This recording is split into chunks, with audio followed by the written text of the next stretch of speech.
Booze and Blues this Sunday night, 8 p.m. Central. Julie and Vinny on the program. That'll be fun. New music. Mark working overtime. Getting this going there. Thing time now. Yeah, that's what he does. So that'll be a thing.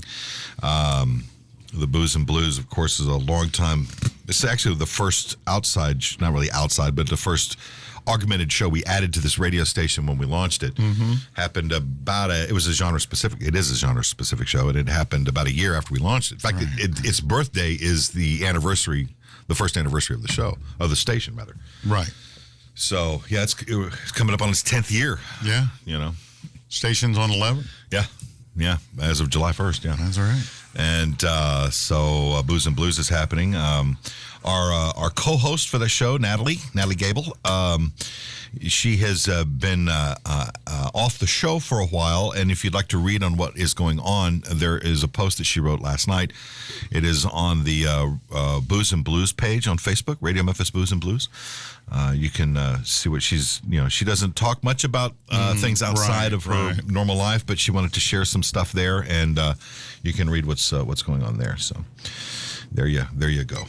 There's that. That's all I'm going to say about that. Yeah. As Forrest Gump would say. As we slip into the nooner here, I have more tech news tied into one of the food pieces here. Oh, really? Yeah. Robots. That you eat? Nope. Oh. In Japan, they're mighty fond of their robots. They play around. They're a tech-savvy nation. They're all over there. Yeah, they play around with it quite a bit, and they do some pretty cool things.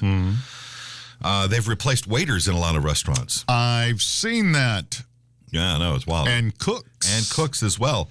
They're found on factory floors carrying out simple tasks. They deliver food to restaurant patrons, but researchers have now unveiled a robot capable of executing the delicate task of peeling a banana without squishing the fruit inside. You know, I can do that too. I don't need a robot to do that.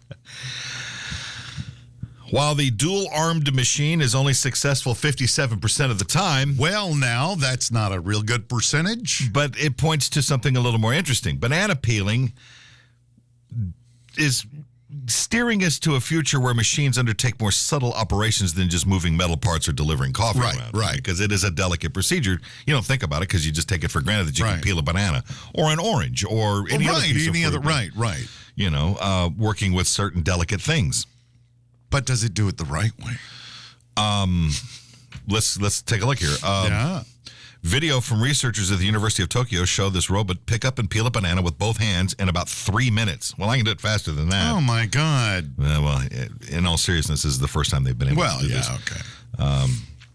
A couple of researchers trained the robot using a, quote, deep imitation learning process where they demonstrated the banana peeling action hundreds of times to produce sufficient data for the robot to learn the actions and then replicate it. So it was watching these. Yeah, they had a camera on it. Right.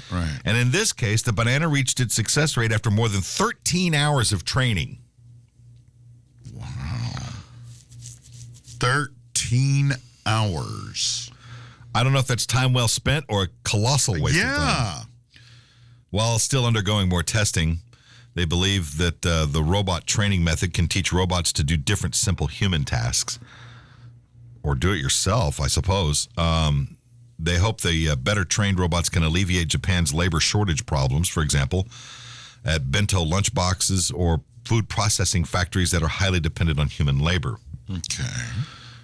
Things that use, a delicate touch, like surgery. Yeah. Which is, in essence, what you're doing to a banana. Right, to a banana. You're surgically taking the skin off. Well, yeah, and it's, And it's screaming in pain the whole time. I saw a Sausage Party.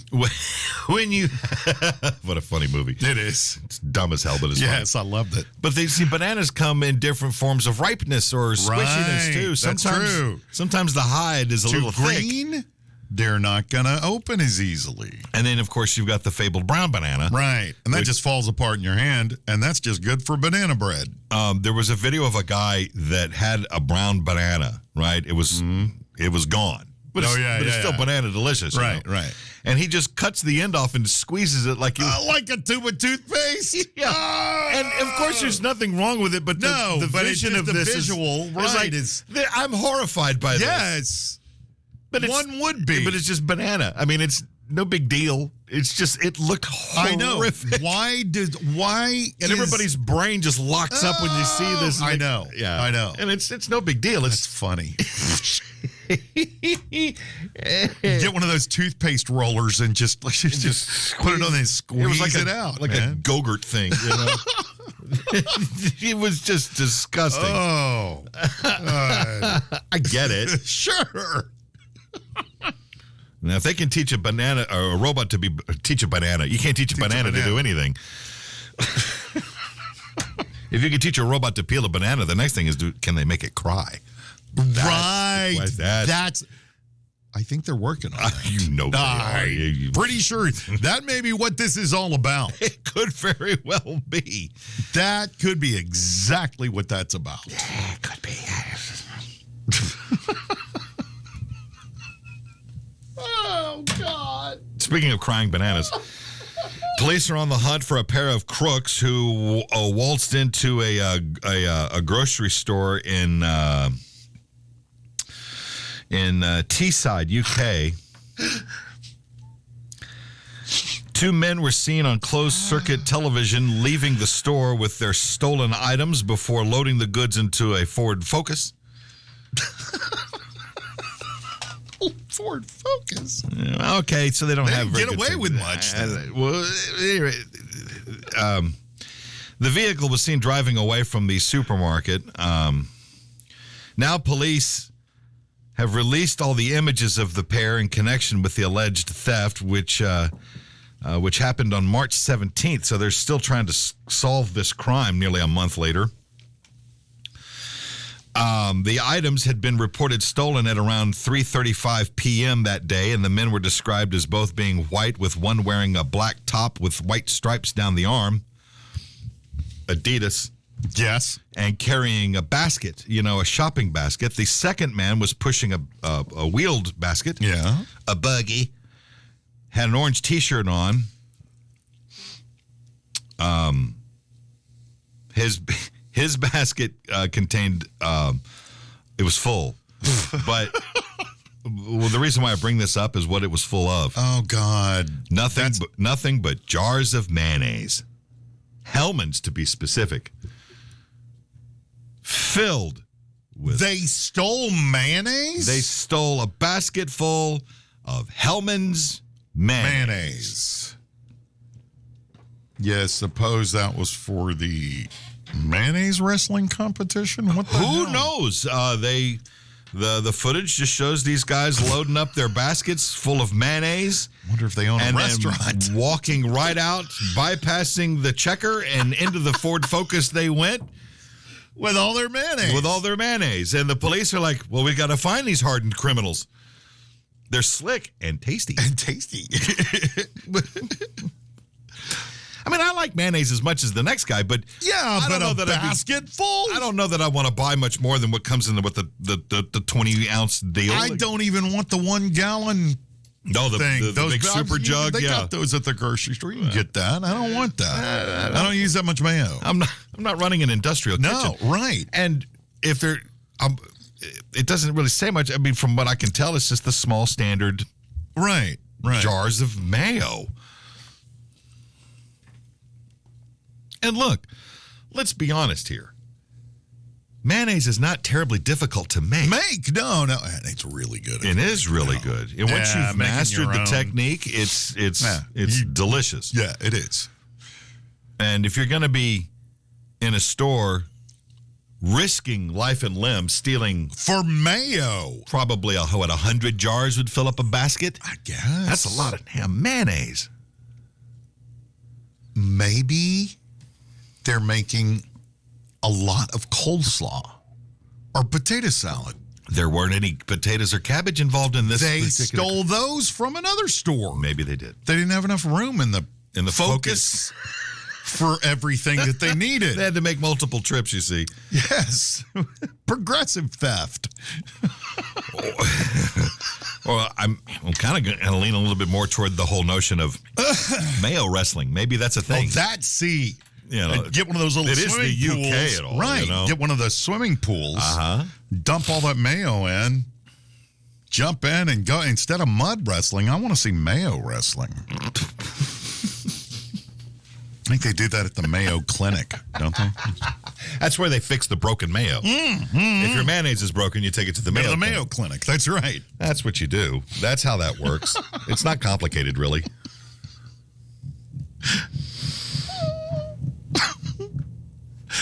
People do the dumbest things. I just mayonnaise. Jars and jars and jars of mayonnaise. Oh, could they be filming a dirty flick and need mayo? Well, what would they need the mayo for? Wrestling is the only thing that comes to wrestling's the only thing that I can think of, which I just think is a splendid idea. Well, of course it is. Not nearly as fun What as else wrestling around. Well, now like wait a minute. It was the UK. Pudding. They like mayo on their chips, as do I. But mayo and French fries? Are you kidding me? Yes, that's a deal right there, man. Yes, it is. Yeah. So, maybe they're French fry fans. I don't know. I'll bet you there's going to be, or they're black market mayonnaise deals. Maybe He's selling it by the gram. It could be. Look, inflation is hitting everybody. It is. People are getting desperate. Maybe there's all these people in his neighborhood going, I want mayonnaise, but I'm not paying $6 for it. Right. Okay, I'll give you a gram in it in this ramekin. We got these plastics. A gram for like, I don't know, $1. Yeah, well, hook a brother up. I think in about a week, we're going to be hearing about an illegal mayonnaise wrestling ring.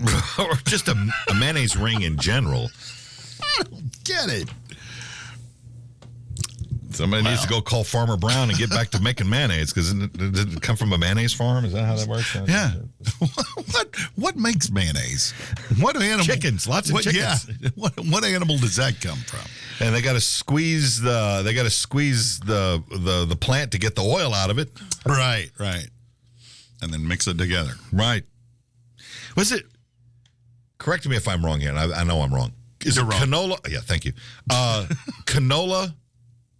They call it canola because rapeseed just didn't sell well. Right. Is that what it is? Rapeseed? Yeah, it's rapeseed oil. But see, I heard that growing up, never thought anything of it. Well, you didn't watch as many Mel Brooks films as I did. I mean, who knew that rape grew on trees?